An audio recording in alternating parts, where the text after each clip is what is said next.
જય શ્રી કૃષ્ણ મિત્રો, ચાલુ કરીશું ક્રમિક ઘનવાળી સંખ્યાઓનો સરવાળો। અગાઉના વિડીયોમાં આપણે જોયું ક્રમિક વર્ગવાળી અને હવે આવશે ક્રમિક ઘનવાળી। જો ક્રમિક ઘનવાળી સંખ્યાઓનો સરવાળો કરવામાં તકલીફ પડે તો એક જ સૂત્ર યાદ રાખવાથી તમામ તકલીફો દૂર થઈ જશે। તો ગણીશું આપણે ક્રમિક ઘનવાળો સંખ્યાઓનો સરવાળો। n બરાબર n નો વર્ગ ગુણ્યા n પ્લસ 1 નો વર્ગ છેદમાં 4। આ એક જ સૂત્ર યાદ રાખવાથી તમામ પ્રોબ્લેમ સોલ્વ થઈ જશે। હવે સંખ્યાઓ મૂકીશું।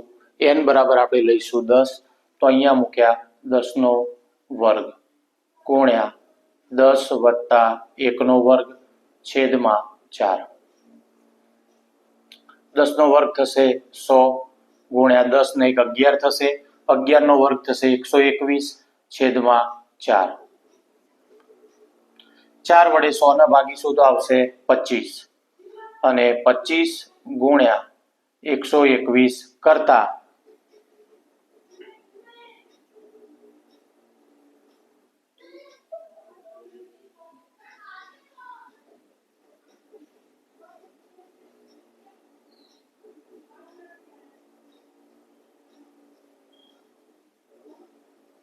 જવાબ આવશે આપણો 3025। તો આ હતો ક્રમિક ઘનવાળી સંખ્યાઓનો સરવાળો। માત્ર એક સૂત્રથી જ આખો દાખલો સોલ્વ થઈ જશે।